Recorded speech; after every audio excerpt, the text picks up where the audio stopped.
All right. Well, welcome everyone. Thank you for joining us. My name is Corey Hoffstein, Chief Investment Officer here at Newfound Research and one of the co-founders of the Return Stack suite of ETFs. And it is my pleasure to be joined by Adam Butler, CIO of Resolve Asset Management Global, and also one of the co-founders of Return Stacked ETFs. We're going to be doing something a little bit different today. This is the first quarter that we're doing it.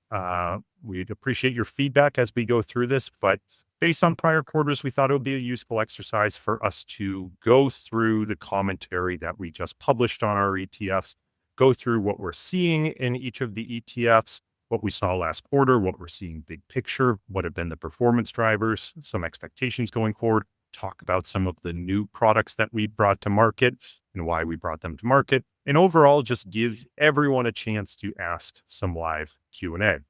And that is what this is all about. So please, if you have any questions, have any comments, enter them into the chat. Both Adam and I will be keeping an eye on the chat in real time as we go through the conversation, and we'll try to either address your questions in real time as they come up, or we will address them at the end. What I want to begin with is, I want to make sure I can do this correctly, is not the commentary. First, I want to make sure that I talk about a really exciting event that we are putting on this fall. We are hosting our inaugural Return Stacking Symposium. This is taking place in Chicago on October 8th, 2025. This is a one-day jam-packed, dare I say, stacked educational event all about portable alpha and return stacking. It's happening at Cboe Global Markets HQ in Chicago. It is entirely free for financial advisors and institutional allocators to come visit. And if you go to returnstacks.com/symposium, you can see the full agenda.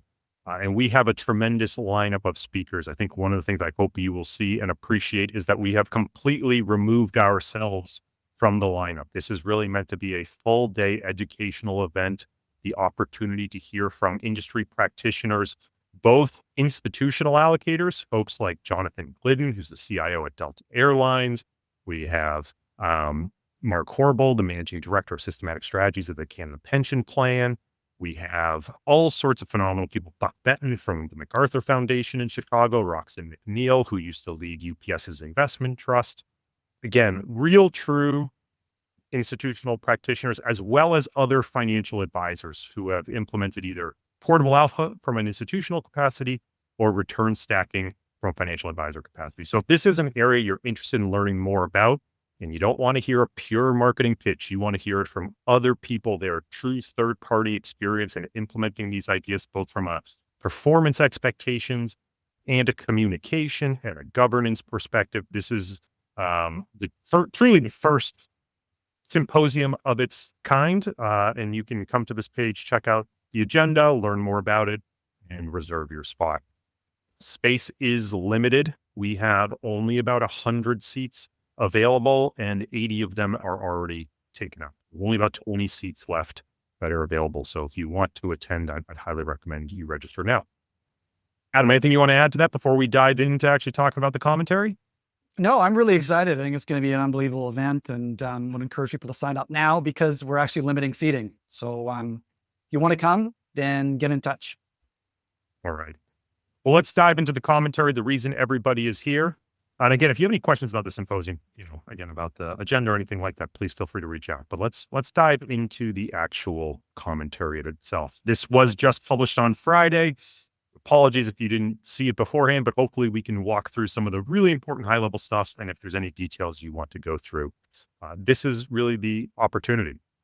This is the Q2 commentary. One of the exciting introductions in Q2 is that we launched a new ETF. This is our return stacked US stocks and gold Bitcoin ETF, ticker RSSX.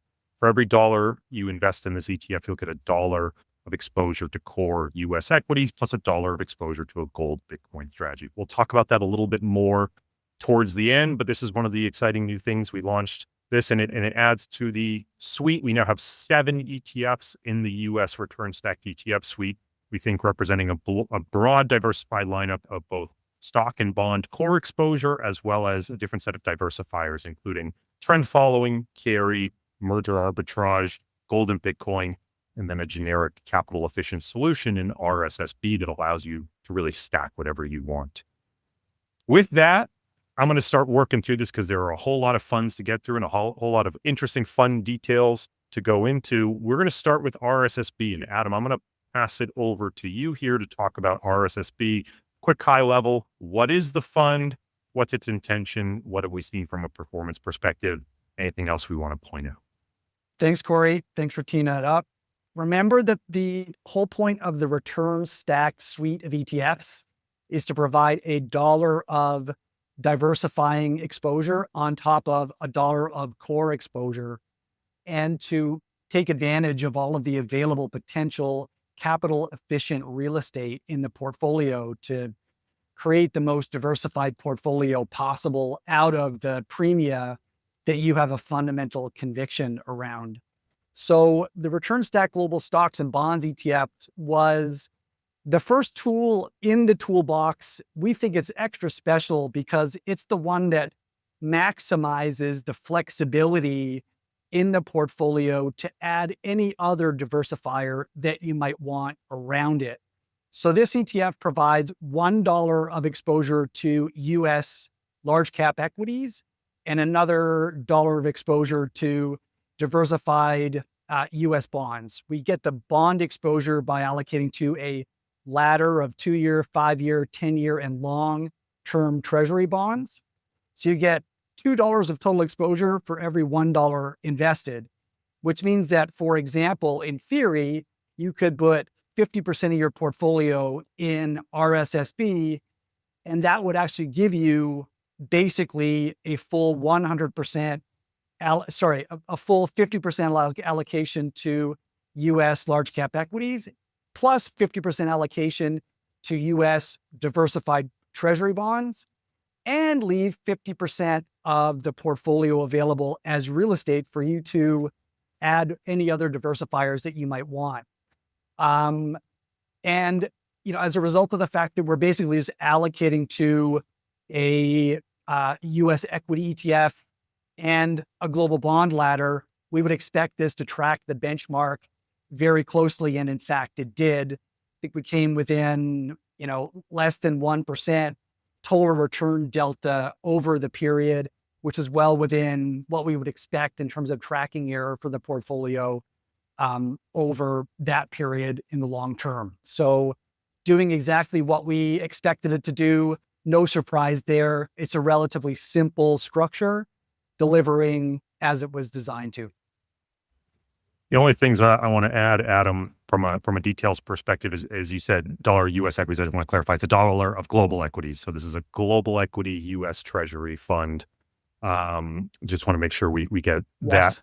Thank you. Yeah. Sometimes it's easy to misspeak with all the different funds we have. So $1 invested, again, $1 global equities plus $1 of diversified US Treasuries. One of the things we've pointed out in past commentaries, often people will come down to the standardized performance. The thing to obviously compare is RSSB NAV versus this hypothetical 100-100. The 100-100 here being that combination of global stocks, US Treasury index, netting out a T-bill assumed cost of leverage. And what we would generally expect to see is that RSSB's NAV should come very close to this. Points of friction in there, obviously, are going to be our expense ratio, realized trading costs, the fact that our US Treasury ladder is not going to perfectly match a diversified US Treasury portfolio. And then there's actually some really interesting dynamics when it comes down to pricing global equity indices.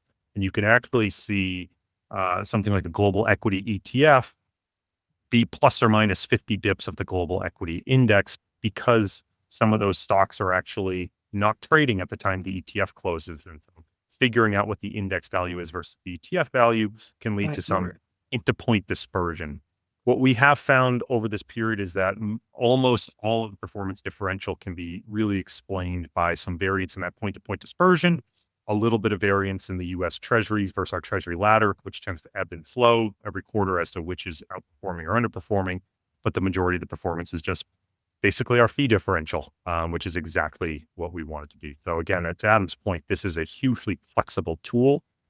This, in my opinion, should not be looked at as, why would I invest in a portfolio that's 100% global equities plus 100% treasuries? This is a tool that allows you to stack whatever you want. This is the Swiss Army knife of stacking to really let you choose your own adventure. Yep. So Well said. we don't have any questions on that yet. It is one of our most vanilla products. I didn't expect too many questions, but if people want to dive into the nuanced details of some of those performance differentials, please feel free to ask questions. I'm going to dive into maybe some more interesting stuff, which is RSBT and RSST. This is our trend. RSBT and RSST have very similar mandates. For $1 invested, RSBT will provide you $1 of core US bond exposure plus $1 of exposure to a managed future strategy. RSST will provide you for every $1 invested, $1 of exposure to core US equity plus $1 of exposure to a managed future strategy. So the idea here being is that both of them, again, provide that capital efficient exposure. One is bonds plus trend. The other is equity plus trend. And this allows you to mix and match how and where you want to develop your capital efficiency within your portfolio. Now, our commentary, and this has been consistent since these funds were launched, has largely focused on the trend piece. Our trend strategy is an actively managed strategy, but the key differentiator here is that active management is not done in a way where we are trying to pick and choose signals that we think generate alpha. What we are effectively trying to do is run a program that gives generic trend data. And a way to think about that is when we look at managed futures trend following as a category, there can be a massive amount of dispersion in the individual manager performance year to year. But often what allocators look at is an index like the SocGen Trend Index or the old Morningstar Systematic Trend Index, where it's really showing a basket of managers' performance. And so what our trend program seeks to do is provide exposure that replicates that basket, eliminating a significant degree of that single manager risk. And the way we do this, and I'm glad Adam's on the call because he actually pioneered all the research behind the program, is we take a two-pronged approach. We do one approach that's called top-down replication. And this is a regression-based approach where we're looking at prior returns of a basket of managers and saying, what positions long and short would have closely matched those returns? Let's assume we could hold those going forward for a day. Then we also have a bottom-up approach, which actually builds a true trend-following strategy. But the parameterization of that trend-following strategy, like how much weight should we put in certain contracts, what trend speed should we trade, all of that parameterization is designed and selected in a way to try to track the long-term performance of that basket of managers. And each of these approaches has its pros and cons. We've gone through this in detail in prior webinars, but the idea is both of them ideally will track in their own unique ways the performance of a basket of trend managers. They err at different times, and so by combining them, we get some process diversification. We combine them in a weight of sort of the 30% top down, 70% bottom up. We really like being anchored to a true trend following process. Just in case our replication is poor, we know then there is a true trend following process driving the returns. What we've plotted here in figure 2 is a number of things. First, in the black line is the performance of the SocGen Trend Index. It's a lot more fun when trend following is going up. Obviously, it's been a very rough 12 months for trend following as trend following continues to try to navigate global economic turmoil. Some of this is just based on, what is the Fed going to do? We've seen significant whipsaw in bonds in particular. You can see a standout sell-off here being in the Liberation Day tariff announcements in early April this year. Trend following, frankly, has struggled to find its footing, and that's reflected in the black line, which is the SocGen Trend Index, which is an index that is made up of 10 trend following managers. The green line here is the performance of our trend replication model, net of all estimated fees and transaction costs. And this is a blend of our underlying models. And I hope you would agree that we have tracked the trend, broader trend space quite closely. We did outperform the broader trend space by a couple hundred basis points over this period. I would love to pat ourselves on the back. I'd love to pat Adam on the back, especially, and say this was pure alpha. The reality is this is within the tracking error expectations of our models. The gray dots here are the different trend models. We can see a top-down number one program. This is that top-down regression-based approach. The number one program uses a smaller universe of contracts. Then we have the top-down number two, which uses a larger universe, and the bottom-up, which is the bottom-up process. And the green line is a combination of those underlying models. Figure 3 is probably one of my favorite figures to plot. It's a little bit technical, but the idea here is we're taking the curves, the equity curves on figure 2, and we're dividing them by the SocGen trend index. And so we're getting a relative performance chart. When this line is going up, that model is outperforming the trend index. When the line is going down, it is underperforming. Perfect replication, which is in an ideal world what we're going for, would be a perfect flat line across. And so what we want to see in this green line is something that is as close to a perfect flat line across. Over the long run, it would be a perfect flat line with a little bit of incremental positive return, hopefully coming from fee differentials between our strategy and the underlying managers. But ideally, we have as little variation as possible. What really stands out here to me is two things. One, I think, again, I would argue that this graph highlights how well we have replicated the broad index, that broad category of managers within, the degrees of uncertainty that we expect. Replication is not a perfect science. We don't know what they're holding. We're trying to back that out.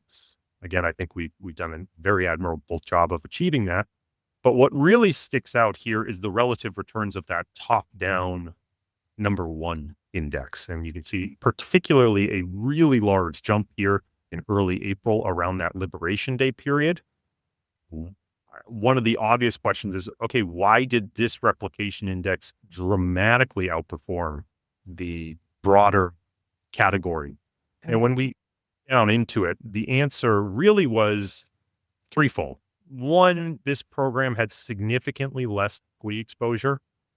Instead of trading both the US and global equities using a limited subset of the investable universe in the model, we only trade US equities, and it had far less exposure than the other models.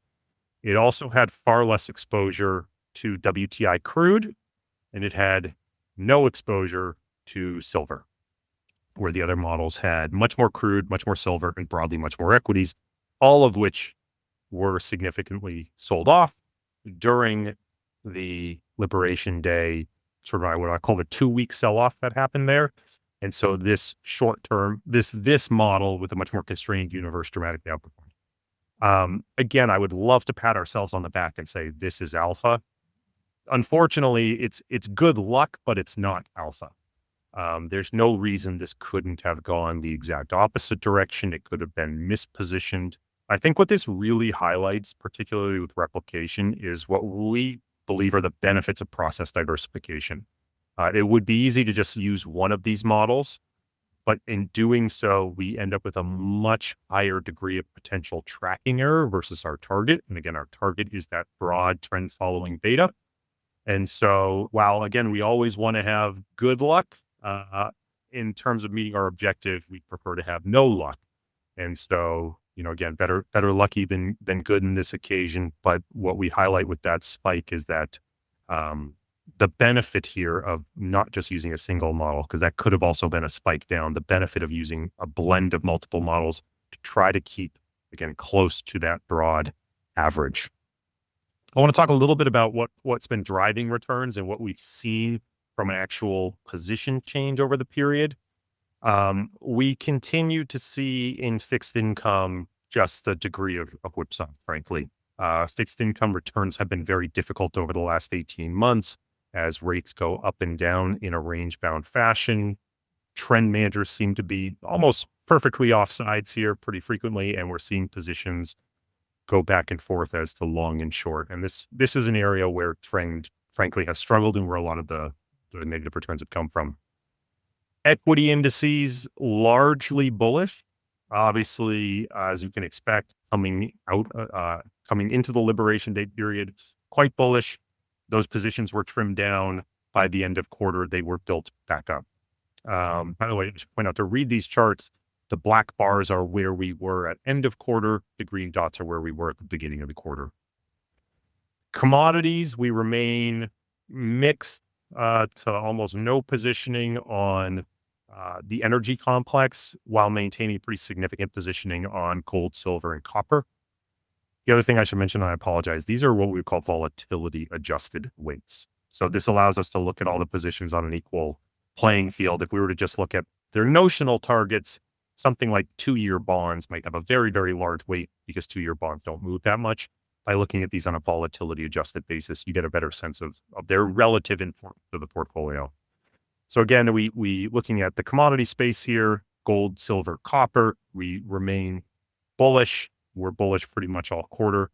The big difference here is probably in the currency space.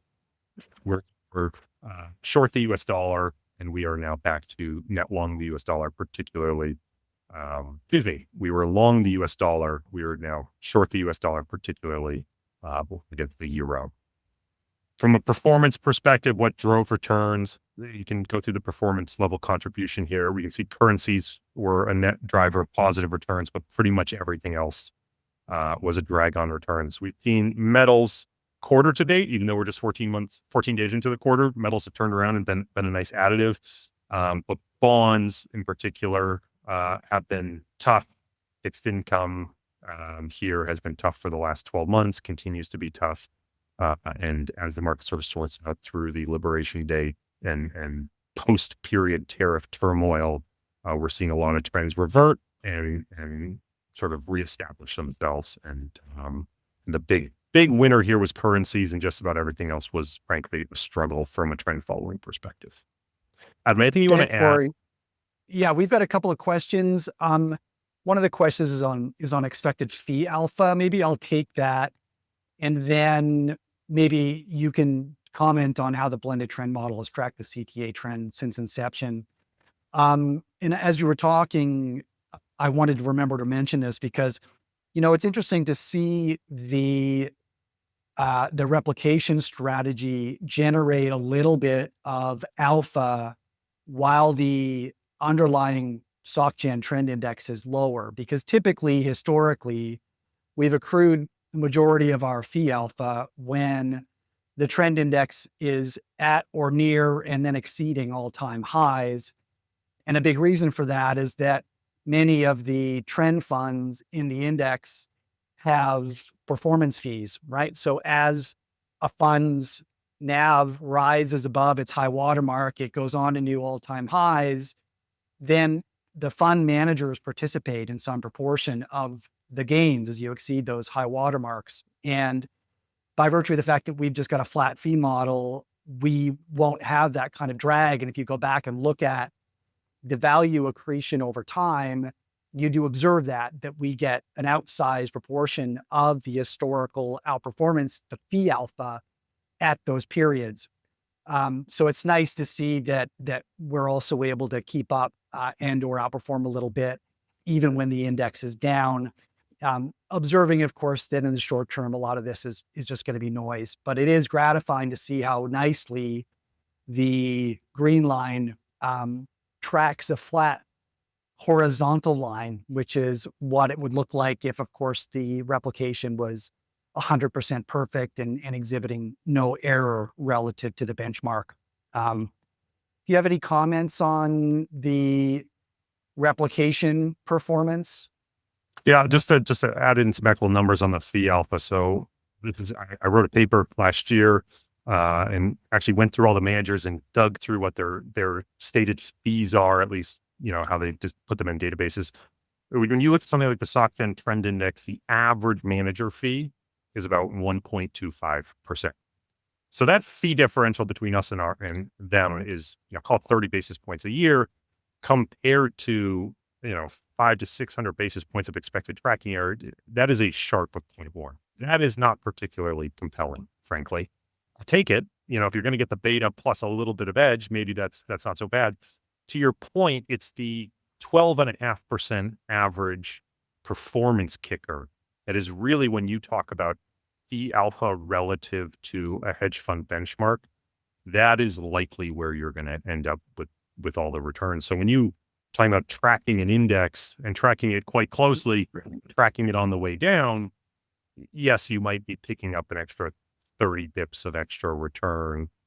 Again, that assumes there's no alpha leakage. That assumes your transaction costs are just as cheap as theirs. It's, you might call that a wash. Give these hedge fund teams some credit. It's really the performance fee that matters, that you're going to get the differential. And obviously, when the index is going down, most of these managers are not charging a performance fee. Right. And on the replication side. Yeah. So on the replication side, so this comes up. People ask us, why do we just show the last 12 months? Why not since inception? I used to show since inception, and I had enough people yell at me and say, please just show the last 12 months. That's too much noise. So I will say, if you ever want to see since inception, please just email me or reach out to me on Twitter or whatever. We will get you those numbers. We're not hiding them. This is just, I had enough feedback that people wanted to see a shorter term period. Since inception, we are about, I think, as of like yesterday, 200 bips behind the SocGen trend index. Almost all of that came in the first 2 to 3 months of the program's inception. When we launched RSBT in, I believe it was February 2023, the first couple of months, there was almost 500 to 600 basis points of negative tracking error. We have since clawed a significant portion of that back. A frustrating start to that product. RSST, on the other hand, since we launched that in September 2023, we actually have net positive performance relative to the SocGen trend. As I said before, this is not a perfect science. This isn't like replicating the S&P. This is something where we don't have insight into the positions and we're using mathematical techniques. We expect there to be some tracking error for where we are. I wish we were on the positive 2.5% side versus the negative 2.5% side versus the SocGen trend index or a basket of managers, however you want to measure it. But it's well within sort of bounds. And happy to share a graph of that for anyone who wants. Please just reach out to me. And in terms of tracking performance, I mean, our objective is to minimize tracking error. You can proxy that with correlations to the index. And I think our daily, weekly, monthly correlations to the index are above kind of 0.8-ish, which is right in line with what we expected when we deployed it. So I think what we could say is that it's performing about as we would have expected when we engineered it and put it to work, which is nice to see. Let me tackle some of these other comments. What is the year-to-date return of the trend model piece on its own? So this is excess return. I'm talking, so not including any cash component. This is just the return of the trading strategy. Our estimate of that is about right around almost exactly negative 7% year to date, which I believe is 100 or 200 basis points better than the SocGen trend index's excess returns. You're going to compare, SocGen trend versus this, make sure you add in another to us, added 250 pips of T-bill return. We're already extracting that. Is it unusual for USD to be short against every other currency? No, it's not. Adam, I don't know if you want to add any other comments, but what I tend to see is, right, we have a lot of regimes that are pro-dollar or negative dollar. The dollar is a huge driver from an explanatory perspective. And so seeing these models, trend models, flip-flop between net long dollar, net short dollar isn't totally unusual. There are some times where you see the idiosyncrasies pop up and some trends might be divergent, but I do, in my experience, tend to see that, there's a big driver that is just, are you short or long the dollar, US dollar? Yeah, I think it's kind of about 50% of the time you see some idiosyncratic positions across the currency space. About a quarter of the time, pretty well all the positions are short the dollar, and about a quarter of the time, pretty well all the positions are long the dollar. And it just depends on what's driving the current, macro environment at the moment. We're clearly in a environment where currencies and trade flows and capital flows are in focus. So it's not surprising that we're seeing some homogeneity across the currency position. Eric Mendelson said he considered adding Bitcoin investment with these products to really return stack. Eric, wait until the end. We'll tell you about our new RSSX ETF. All right, I'm not seeing any more questions on the trend components. If you please feel free to throw them out there. We will try to get to them at the end. But with that, I'm going to kick it over to you, Adam, to talk about what we've seen in carry. Quickly sort of lay out what these two funds are, what they do, and we can dive into some quarterly commentary. Yeah, so just like our return stack trend funds, we've got return stack carry funds that are built to provide $1 of exposure to a diversified carry strategy on top of $1 of exposure to either US stocks with RSSY or US bonds with RSBY. And the carry strategy, as far as I know, I think we're still the only, or, if not the only, we're one of 2 or 3 funds that provide a diversified futures carry strategy to retail investors in a structure that anyone can buy, which we're really proud of. We feel that carry is one of the premier long-term risk premia that ends up being largely uncorrelated with the types of allocations that most investors hold in portfolios over the long term, the long-term equity allocation, long-term bond allocation. For those who aren't familiar, a primer on carry.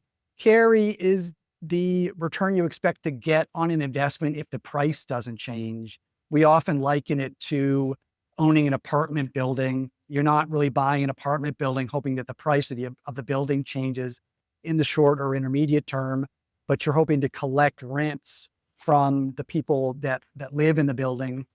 And it's those rent cash flows that are the carry in that case. In equity markets, you can think of carry as the dividend yield. Even if the stock prices themselves don't change, you're still going to be collecting those dividends over time. In bonds, you're collecting coupons. There are, in currencies, you're typically investing in the cash markets of countries with high yielding government short-term bonds, and you're borrowing in the currencies of countries with low yielding short-term government bonds to fund that position and capturing that spread. And you can also earn carry in commodity markets by effectively lending to commodity producers or providing facilities for those producers to get capital to build those long-term projects. So we get try to harvest this carry by observing, for example, the slope of the treasury yield curve term structure. So the idea being, over the long term, on average, if there are positive inflation expectations, we would expect longer term bonds to have a higher yield than shorter term bonds or T-bills. And indeed, over the very long term, we do observe that, although we've seen a lot more fluctuation in that over the last couple of years as inflation has been more volatile. But we just would typically invest in the long-term bond, borrow at short-term rates, and expect to earn a spread on that. And it's the same thing in equity markets. When the dividend yield exceeds the yield on cash, then we would typically expect to earn a premium there. And when the slope of the commodity term structure is negative, in other words, the back months in the term structure have lower prices than the front month, we would expect over time, as those back months get closer and closer to maturity, they will rise in price to approach the price of the near-term contract. And we would want to be long those in order to capture that upward drift. And in contrast, if the back month contracts were trading at a higher price than the front month contracts, we would want to be short those contracts in anticipation of them moving down in price towards the spot or the front month contract price, right? So that's in general how the carry strategy works. Again, we've got lots of academic literature and lots of our own internal research demonstrating the long-term veracity of this strategy. And we've written a white paper and lots of research about it for those who want to dig a little deeper. In the period, the carry strategy, obviously exhibited a loss. We've exhibited a loss or experienced a loss in carry since inception. Just purely coincidentally, the loss in the carry strategy has been approximately the same as the loss in the trend indices over the same time period. But the correlation between the carry strategy and the trend strategy has been very close to zero. Remember that the overall objective here is for us to launch products that provide diversified exposure, or the opportunity to get exposure to diversified potential return streams, right? In other words, return streams where we expect structurally that they are going to move at different speeds and different directions at different times for different reasons. And in fact, that's what we have observed live and what we observe also historically in our research explorations. So, it's, I think, a little bit harder for people to gain an intuition for when carry might be expected to do well versus, when it might be expected to do poorly. One way to think about it in some markets, this is a bit more intuitive than in others, is there potential energy in the portfolio? In other words, we've lost money by let's just use bonds as kind of an easy case study. So over the period we lost money investing in bonds, we want to be long bonds because in fact, the longer term bond interest rates have been higher than the shorter term bond interest rates. So there is this positive sloping yield curve, this positive expected carry, but that difference has increased over time. And therefore, we've been taking losses as that trade has kind of gone against us. But as the trade has gone against us, the spread between the long-term contract, the yield on the long-term contract, and the yield on the short-term contracts or T-bills has actually increased. So from that perspective, while we've accrued losses, our expectancy going forward has actually increased. So we sometimes refer to this as the portfolio building potential energy. Now, it's not always the case that this happens. It could be the case that long-term rates rose, inflicting losses on the portfolio, but short-term rates rose even more. And therefore, the potential energy, which is just the difference between the long-term rates and the short-term rates at any point in time, has actually shrunk. Now, fortunately, we haven't seen that. The potential energy in the quarter has increased, leading to, intuition about the fact that the prospective returns may be a little bit higher, at least in bonds. We've seen similar types of dynamics in currencies, right? In fact, the currencies with low returning cash rates have been outperforming the currencies with high returning cash rates over the last several months, as investors have kind of been exiting their US dollar positions and buying positions in other currencies around the world, despite the fact that other currencies around the world actually have higher interest rates. They pay you more to borrow in dollars and invest in those foreign currencies. But investors at the moment haven't really cared about that. And that happens from time to time. That's no big surprise. But as a result, the potential energy in our currency positions have also increased, right? So, I think Corey did a really good job in the commentary, helping to illustrate how, sometimes when you accrue losses in the portfolio, it means that intuitively, over the next little while, we might expect higher returns than all things equal, but that's not always the case. In the current case, we do. And Corey, I don't know if you want to comment on that or clarify anything before we move on to the. No, I think you nailed it. The example we used in the commentary was just of a dividend stock. I think sometimes people are much more familiar with stocks. If you talk about a dividend stock, you can have a case where the price goes down and the dividend stays constant, so your dividend yield goes up. And we would think of that as a risk premium repricing. The price went down because the market's demanding a higher expected return going forward for you to hold it. And so that's really the potential energy case. What can also happen is the fundamentals can deteriorate. And we would call this a fundamental re-rating, where the price can go down, but the dividend can also get cut, right? And so you take that loss, but your dividend yield stays flat or even potentially goes down. So you don't actually expect a higher return going forward. It's the fundamentals eroded and you were simply on the wrong side of the trade. And so what we try to do with figure 8 here is show using carry scores what the sector level contribution was to our overall portfolio monthly carry scoring. And the blue line at the bottom here is fixed income. And as Adam mentioned, fixed income is an area where we've taken losses, but we think it gets increasingly attractive. I'll contrast that to the middle blue, green, teal, whatever you want to call this, which is the energies, the third one up, where we saw it also increase from sort of late 2024 to first quarter 2025, and energies were really attractive. And then you see it absolutely fall off a cliff during this Liberation Day period. And in contrast, what our models see with fixed income is there's been a risk premium reprice.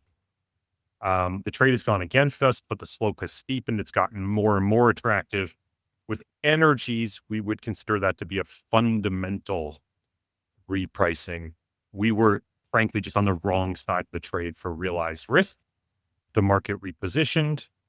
The expected return going forward, despite the fact it took the loss, isn't better. It's actually worse.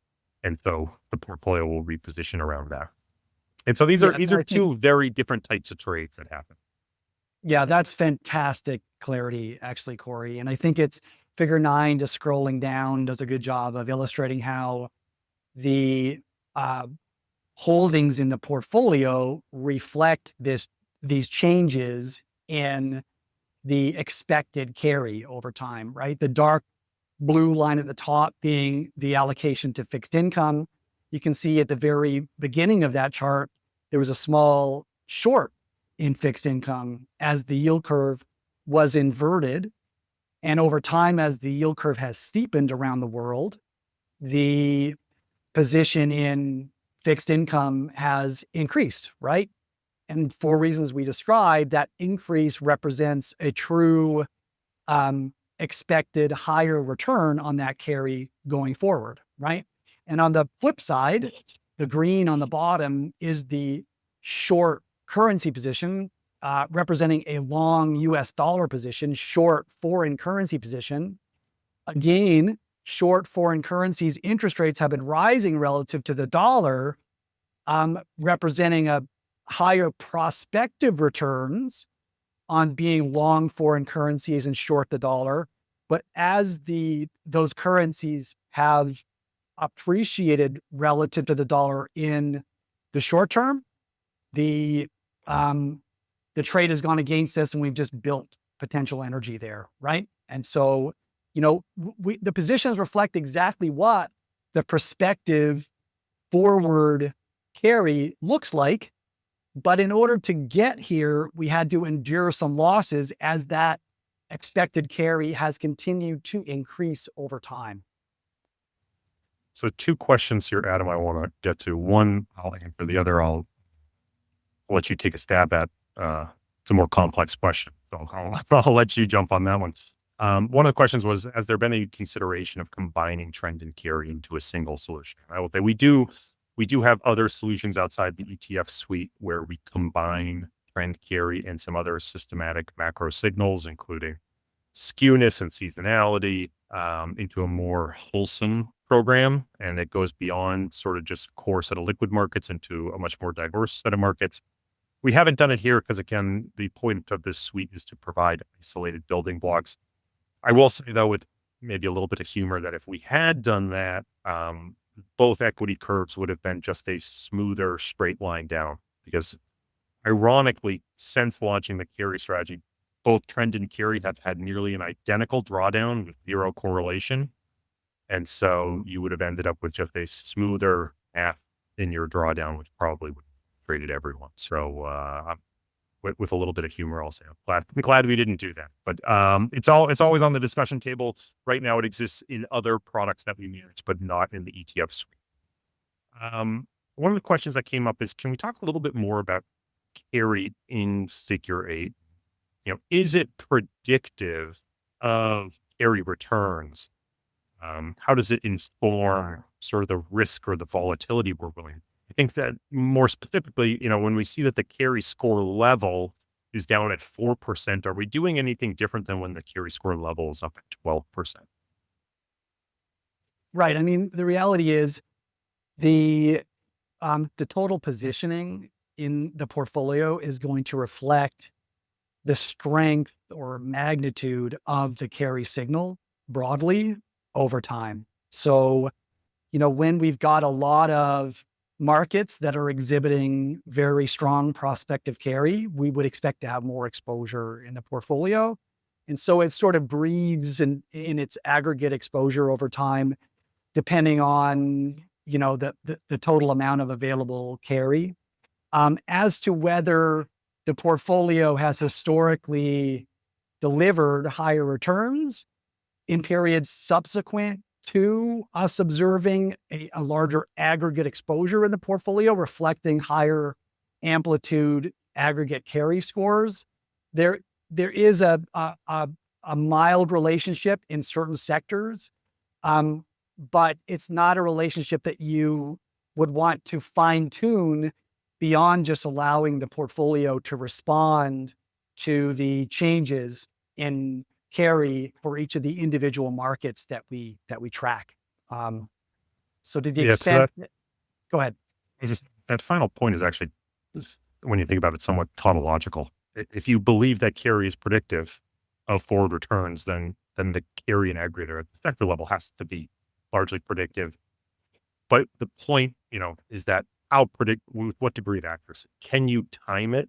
And what we tend to find looking is that, yes, there is a relationship, hence why we built this product. If there wasn't a relationship between sector aggregate level carry and forward returns, then carry signal wouldn't work. But there is such a huge degree of variance that you can't really market time with the aggregate score. Yeah, I often say if we could time it, we would time it. You know, um, it's not hard to build that into the carry strategy or the trend strategy or what have you. If there were good ways, reliable ways to time exposure, then those would be built into the strategy itself. But it's still a good question, and it's a question we get a lot. And it's a concept that we have done a lot of work on over the years. So a perfectly legitimate point of interest. About the GSAM cross asset carry index, flat since 2012, commodity interest surging. I think it's worth pointing out that the GSAM index is not an ideal proxy for the methodology that we deploy.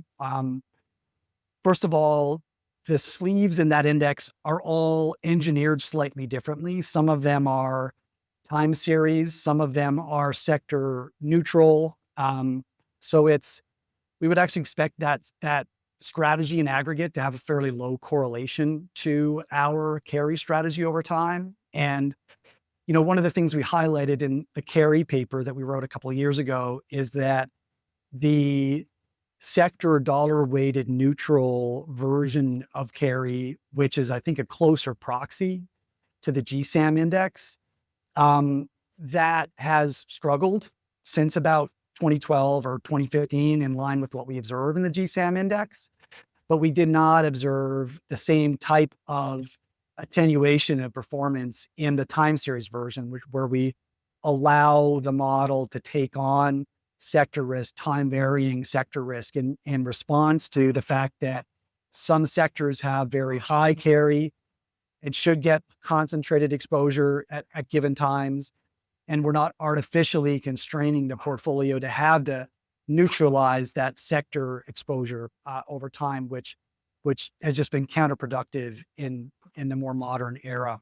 Yeah, I mean, I don't think there's any structural reasons other than maybe the fact that over time we might expect all of these types of strategies to maybe wax and wane in performance as they become more or less popular, attract more or less capital, and the premia become more compressed or less compressed over time.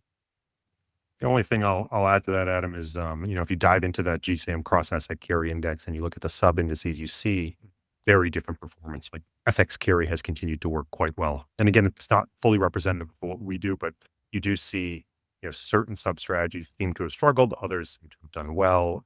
Often it's hard to answer whether a low sharp thing is broken or whether it's just going through a period regime change where it doesn't work. Keeping our eye Also, on the time here. the universe makes a big difference. If I'm not mistaken, the GSAM currency carry strategy allocates quite a bit to emerging markets. We don't allocate to emerging market carry. It's a very different type of risk premia that tends to be a lot more pro-cyclical. In other words, when there's a shock in equity markets and it hurts to be hurt on your other dominant asset class holdings, then that FX carry that includes emerging markets tends to also have a really rough time at the same time. Whereas if you run a strategy using only developed markets, you get a lot less of that effect. But, if you go, as usual, this is almost an endless journey of nuance and detail that, we'd be happy to address offline, but probably aren't well suited to a broad call like this. But if you have questions like that, totally legitimate, please feel free to reach out and we'll get back to you with some answers. I don't know. Do An you eye want to on the review? time here. Yeah, we Yeah. got to move forward because we're almost 52 minutes in and we got two more funds to go through. So I want to dive into the bonds and merger arb strategy. And for the questions that remain on carry, we will come back to them at the end of this call, but trying to get everyone off the calls in an hour. We'll move forward here. So the return stack bonds and merger arb ETF RSBA was a fund we launched last December. The idea behind this fund is that for every dollar you invest, you'll get $1 of exposure to core U.S. Treasuries plus $1 of exposure to a merger arbitrage strategy. For those who are less familiar with merger arbitrage, the idea here is basically that when there is a announcement of a public acquisition, where the company A is buying company B for a certain price, the publicly traded stock of company B tends to jump up towards the acquisition price, but doesn't tend to get fully there. And that spread that's left over is what merger arbitrage strategies seek to capture. And that spread is going to represent both some timing risk of when the deal will get done, right? Cost of a dollar, value of dollar, net present value of dollar, and a spread of you can almost think of as a credit risk. What is the risk of the deal actually coming to fruition? Shareholders going to vote for it? Is there going to be regulatory intervention? All of that gets priced into the deal. And so what merger arbitrage strategies try to do is they try to capture that remaining spread. And often it looks like a very stable set of returns. In this strategy, in RSBA, the merger arb strategy is implemented by a firm called Alpha Beta. We license the Alpha Beta Merger Arbitrage Index, and it takes a very active approach. What this index is going to do is it's going to look through all U.S. listed and announced merger arbitrage deals, and it is going to screen only for those deals that exceed a certain expected return hurdle rate, 400 basis points. And so when there is just a lack of deals that are interesting or available, the strategy will largely just bid on cash. And that is what happened in Q1. We launched this fund in December, and Q1 was just an absolute drought. I think we had just a handful of deals in the portfolio. We were dramatically underallocated, and the returns of the ETF looked just like the returns of a diversified U.S. Treasury strategy or fund. What we saw in Q2, though, was where a lot of, friend and carry stumbled into Liberation Day theatrics. Liberation Day represented an excellent opportunity for merger arbitrage because all of a sudden deals that were unattractive prior, the spreads of many of those deals blew out and became attractive. We also saw a number of deals get announced in Q2, but a combination of both those things led us to introduce a number of new positions over the quarter. So you can see at sort of the lowest, in figure 12 here, the lowest position level exposure we had was, around 6% long in our merger arbitrage strategy going into Q2. We got up to a peak level of about 80% long in all of our active position. So obviously Q2, all the fireworks and global, economic explosions that happened, all the push and pull of tariffs and jockeying and repositioning actually represented a real opportunity for this portfolio.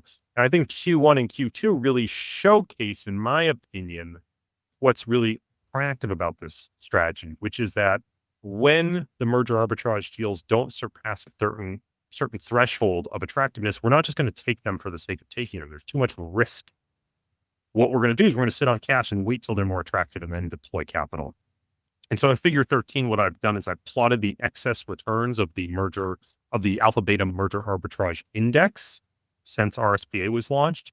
And I compare it to, in this black line, the return of the credit risk premium. So this is basically taking investment grade credit as a broad index and subtracting out the return of US Treasuries, right? If you think of an investment grade corporate bond, you can decompose it into two sources of return. There's an underlying US Treasury bond duration component plus credit risk. This isolates the credit risk component. And this is a constant talking point for us, which is when people allocate to investment grade corporate bonds, they're taking an implicit return stacking approach. They're effectively getting Treasury beta plus credit risk. And our argument with RSBA is that Treasury beta plus merger arbitrage risk is potentially more attractive and more diversified. Correlation between the merger arbitrage excess return stream and the credit excess return stream is only about a 0.5. It tends to sell off less. Whether you look at our particular index implementation or just a broad diversified beta implementation, tends to have less downside sensitivity to equity markets and has historically produced a very attractive risk premium depending on the index you look at. So we think this is a really compelling product as an potential alternative or diversifier to traditional investment grade corporate bonds, particularly in an environment where spreads have been so tight to historical levels, and you may just not be getting paid the same amount that you were historically for taking on credit risk. Yeah, honestly, I can't believe this is not a $1 billion fund. This is just such an under harvested, but so intuitive long-term risk premium that has, effectively a very, very low correlation to most other assets. And, I just think is a phenomenal diversifier for credit risk. So, I'm looking forward to this product getting a lot more traction. Yeah, I mean, we can see it just and again, it's a short period. I won't harp on short period returns, but I think it's highlighted here in RSBA's return since inception NAV is 5.11%, and that's versus a 3% return for corporates, which corporates returning in line with treasuries after taking a significant knock during the Liberation Day period and then having to claw their way out. Merger arb did take a small knock, right? Those spreads did get wider, but the portfolio wasn't fully deployed, and then was the opportunity for us to start deploying cash into those deals where the spreads blew out. Again, I think highlighting the potential benefit of that active approach. So this is one that I'm very, very passionate about. I'm very excited about this product. Very different than Trend, very different than Carry, but I think equally compelling and one where the stacking doesn't take as much of a front seat, right? Actually, if you look at the breakdown of where a lot of the variance in this portfolio comes from, it's the treasury component, just like investment grade bonds. But I think for anyone who has investment grade corporates in their portfolio, this is a great potential diversifier to that position. Yeah, I want to make sure we get to the most recent product launch, RSSX, Return Stacked US Stocks and Gold Bitcoin ETF.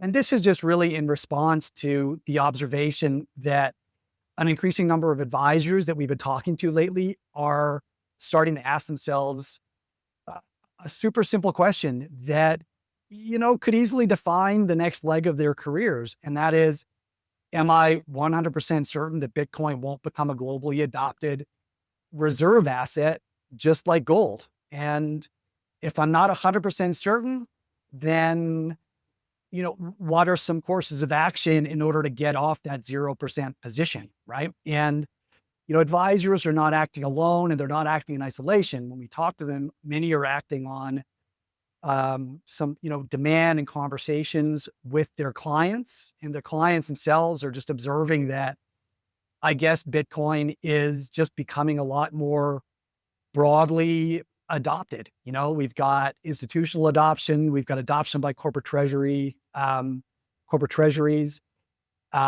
It, from a narrative standpoint, seems to share many qualities with other hard asset like securities or hard asset like investments.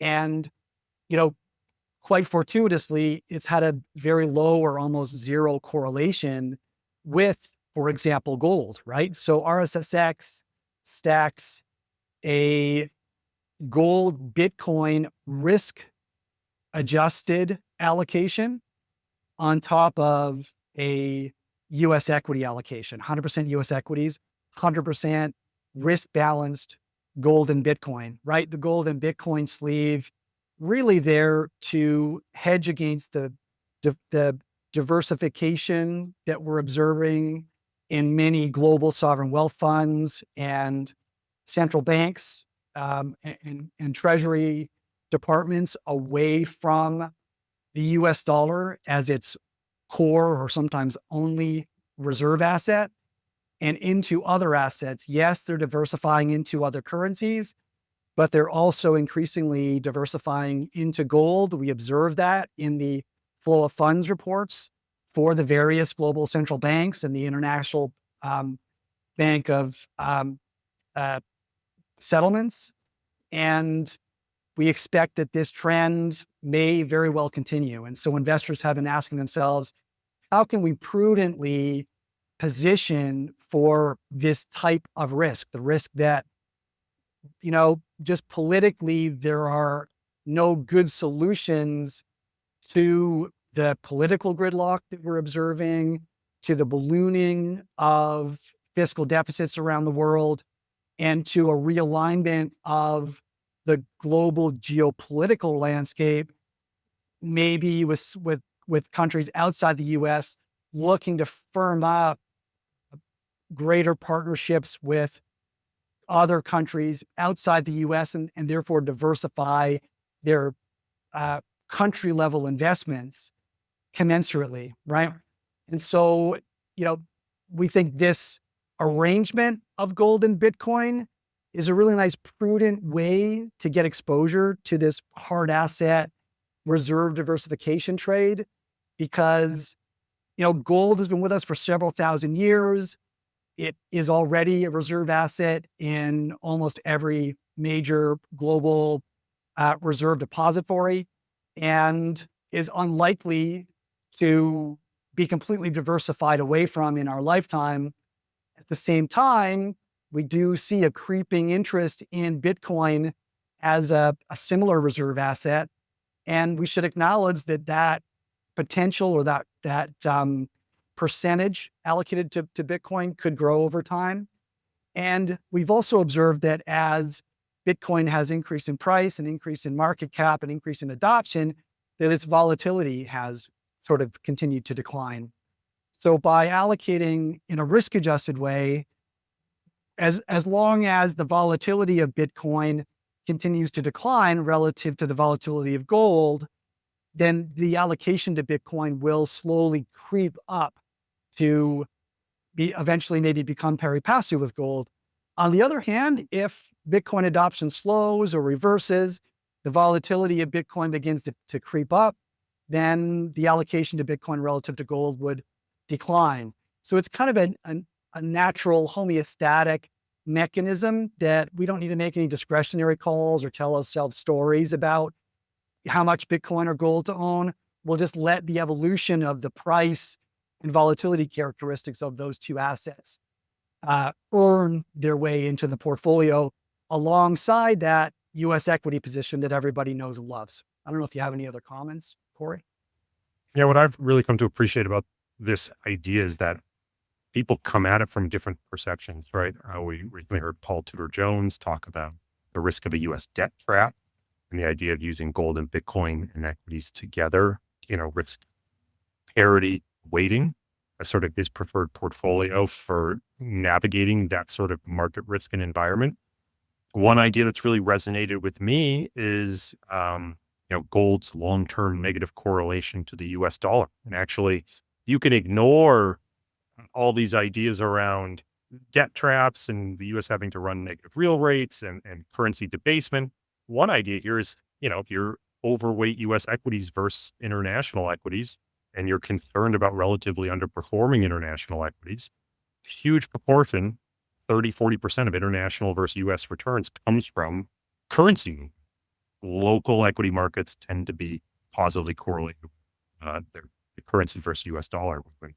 And gold, actually, with its negative correlation to the US dollar, can hedge that. So if you just take US equity and slap some gold on top, for lack of a better phrase, you get something that keeps your US equity exposure, but negates a meaningful portion of that potential international equity relative return. And so, right, you have two totally different use cases here. Someone who's incredibly concerned about the US dollar and wants to almost do a currency swap, wants to define their wealth in gold and Bitcoin. This is a way of getting US equity, but defining their wealth on a new basis. Or, you can think of it a totally different way, which is I want to hedge against the US dollar underperformance, not because of debasement, just because I think international equities will outperform, but I want to keep my US growth engine. How do I get rid of that currency element? Gold and Bitcoin are an interesting overlay that can achieve that. And so this is, again, I think a powerful idea depending on where you land on the spectrum, sort of beliefs. And it's, again, a very flexible product for that implementation. So it's one we're very excited about, just launched at the end of May. Very short-term track record. We are, as Adam mentioned, not active in the allocation decisions. This is a very systematically implemented concept, but one we think has tremendous staying power. Yeah. So we're 6 minutes over. How do we want to wrap this up? Well, I'll just say, anyone who stuck with us this long, thank you so much. I know that was a lot to get through. This is our first time doing the quarterly recap. We hope it's something that has been useful. We appreciate all the questions and comments along the way. If we didn't get to your question, please, or if you're watching this later, and you have a question, please go to returnstacked.com or returnstackedetfs.com. You can go to the contact us page and you can submit your question there, and we'll be sure to get back to you. We appreciate everyone's consideration. We can appreciate your ongoing business if you are an allocator. And we look forward to continuing to serve you in the months and years to come. And another reminder just at the tail end about the symposium. If you had thought about signing up, we would urge you to do that as soon as possible, because there actually is a limited number of seats left. We have a limited space. It's going to be a phenomenal event. We'd love to see you there. So please get on signing up for that as soon as you can. Beautiful. All right. With that, thank you, everyone. Thank you.